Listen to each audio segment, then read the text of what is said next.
끝났다는 걸 압니다. 그런데 끝난 것 같지가 않습니다. 자기 전에 그리고 눈 뜨자마자 그 사람 생각이 먼저 옵니다. 혼자 있는 시간을 견딜 수가 없습니다. 아무것도 하기 싫은데 가만히 있으면 더 무너집니다. 그 사람이 있던 자리가 하루 종일 아픕니다. 그 사람이 돌아오면 당신은 정말 괜찮아질 겁니까? 재회를 원할 때 사람은 비슷한 행동을 합니다. 그 사람의 SNS를 확인합니다. 새 게시물이 올라오면 의미를 분석합니다. 사진 속 배경을 확대해보고 누구와 함께인지 살핍니다. 공통지인의 말 한마디에 희망을 걸기도 합니다. 요즘 너 얘기하더라 라는 한 문장이 일주일을 버티게 합니다. 연락을 할까 말까 매일 같은 고민을 합니다. 메시지를 쓰고 지우고 또 쓰고 지웁니다.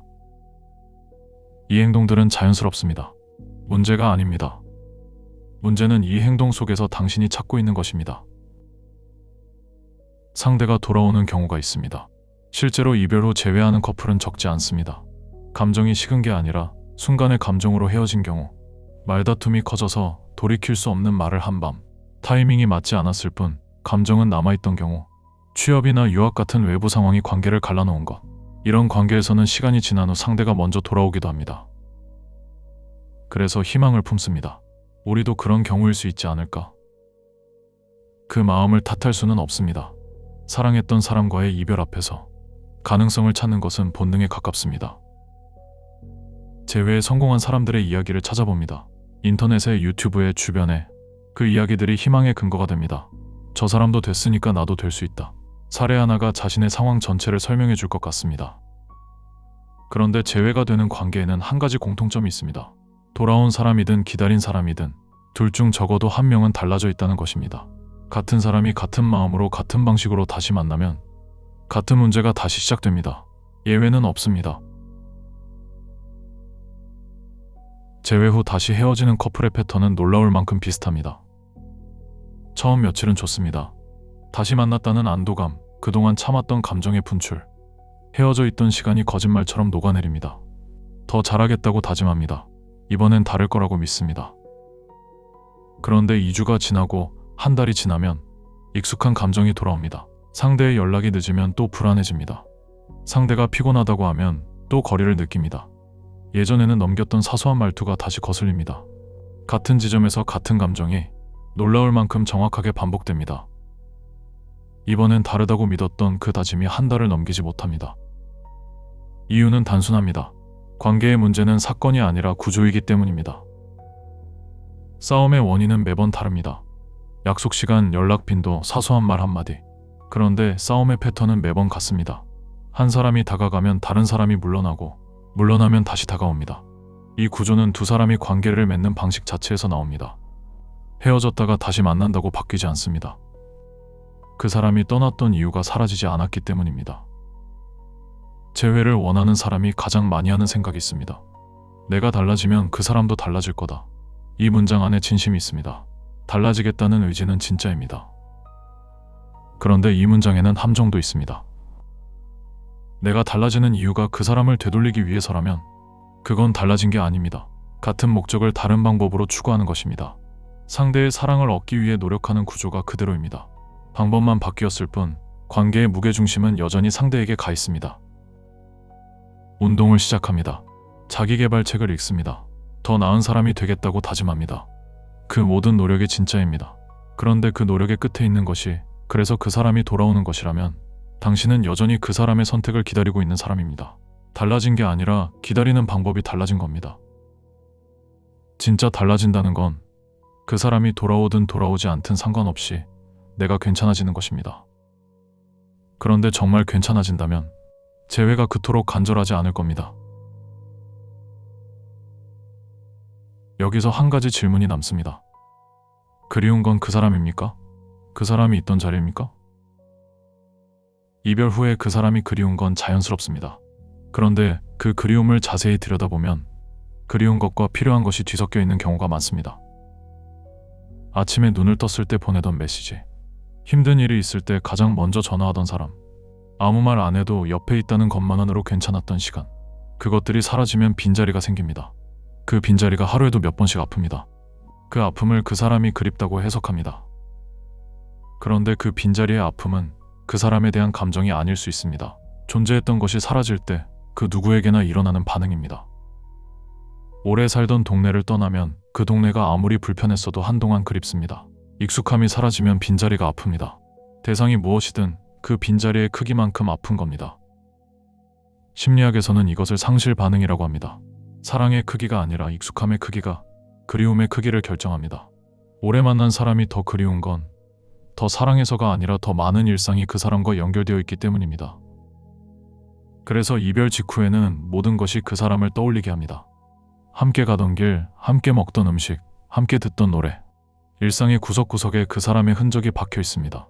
그 흔적 하나하나가 빈자리를 확인시켜줍니다. 그리움이 커지는 건 감정이 깊어지는 게 아닙니다. 빈자리를 마주치는 횟수가 많은 겁니다. 시간이 지나면 그 빈자리에 새로운 일상이 채워집니다. 새로운 루틴, 새로운 장소, 새로운 습관. 그때 그리움은 줄어듭니다. 그 사람에 대한 마음이 식어서가 아니라 빈자리가 줄어들기 때문입니다. 그 사람이 특별해서 그리운 건지, 그 자리가 비어서 아픈 건지. 이 둘은 감정은 같지만 의미는 전혀 다릅니다. 재회를 원하는 마음에는 또 하나의 뿌리가 있습니다. 끝이 아닌 것 같다는 감각입니다. 사람은 끝나지 않은 이야기를 견디지 못합니다. 완결되지 않은 과제가 완결된 과제보다 더 오래, 더 강하게 기억에 남습니다. 심리학에서는 이것을 자이가르닉 효과라고 합니다.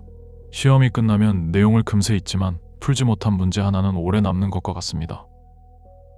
이별이 갑작스러울수록, 이유를 모를수록 마음은 더 오래 그 관계에 머뭅니다. 왜 끝난 거지? 내가 뭘 잘못한 거지? 이 질문들이 머릿속을 계속 맴돕니다. 답을 찾지 못하면 놓지 못합니다. 놓지 못하면 다시 만나야 한다고 느낍니다. 재회를 원하는 마음의 상당 부분은 여기서 옵니다. 그 사람이 그리운 게 아니라 끝맺지 못한 이야기가 마음을 붙잡고 있는 겁니다. 만약 이별의 이유가 명확했다면, 서로 충분히 이야기를 나눈 후에 헤어졌다면 재회에 대한 미련은 훨씬 적을 겁니다. 끝이 분명한 이야기는 마음에 머물지 않습니다. 재회를 원하는 게 아닐 수 있습니다. 끝을 받아들이지 못하는 것일 수 있습니다. 완결되지 않았다는 감각이 재회의 희망처럼 느껴집니다. 그 사람과의 이야기가 아직 남아있다는 믿음이 재회를 원하는 마음의 연료가 됩니다. 끝이라는 말을 들었는데도 끝이 아닌 것 같습니다. 돌아설 수가 없습니다. 그런데 그 이야기는 정말 끝나지 않은 겁니까? 아니면 당신이 끝내지 못하고 있는 겁니까? 가장 깊은 층에는 한 문장이 있습니다. 그 사람 없이 나는 괜찮지 않다. 이 문장을 입 밖에 꺼내는 사람은 많지 않습니다. 그런데 행동이 대신 말합니다. 재회를 위해서라면 뭐든 할 수 있다는 각오. 그 사람 없이는 이전만큼 행복할 수 없다는 확신. 이 사람이 아니면 안 된다는 절박함. 다른 사람을 만나도 그 사람과 비교하게 될 거라는 예감. 이것들의 바닥에는 전부 같은 믿음이 깔려 있습니다. 나 혼자서는 괜찮지 않다. 이 믿음은 이별 때문에 생긴 게 아닙니다. 이별이 이 믿음을 드러낸 것입니다. 어린 시절부터 누군가의 존재로 자신의 가치를 확인해온 사람이 있습니다. 부모의 관심, 친구의 인정, 연인의 사랑. 누군가가 나를 선택해줘야 내가 괜찮은 사람이 됩니다. 그 선택이 사라지면 나의 가치도 함께 흔들립니다. 이 믿음이 있으면 재회는 사랑의 문제가 아니라 생존의 문제가 됩니다. 그 사람이 돌아오는 것이 내가 괜찮아지는 유일한 방법이라고 믿기 때문입니다. 그래서 간절합니다. 그래서 포기할 수가 없습니다. 그래서 매일 SNS를 확인하고 메시지를 쓰고 지우고 돌아올 가능성을 분석합니다. 그 사람이 돌아오면 괜찮아질 것 같습니다. 그런데 그 사람이 있을 때 당신은 정말 괜찮았습니까? 함께 있으면서도 불안했습니다. 사랑한다는 말을 듣고도 의심했습니다. 옆에 있는데도 안심이 되지 않아서 확인이 필요했습니다. 그 사람의 표정을 읽고 연락 속도를 재고 감정의 온도를 측정했습니다. 그 사람의 존재가 당신을 온전히 괜찮게 만든 적이 있습니까?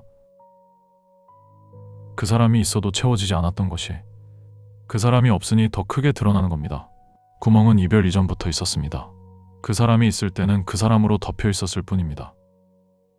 그래서 재회를 해도 같은 일이 반복됩니다. 돌아온 그 사람으로 구멍을 다시 덮습니다.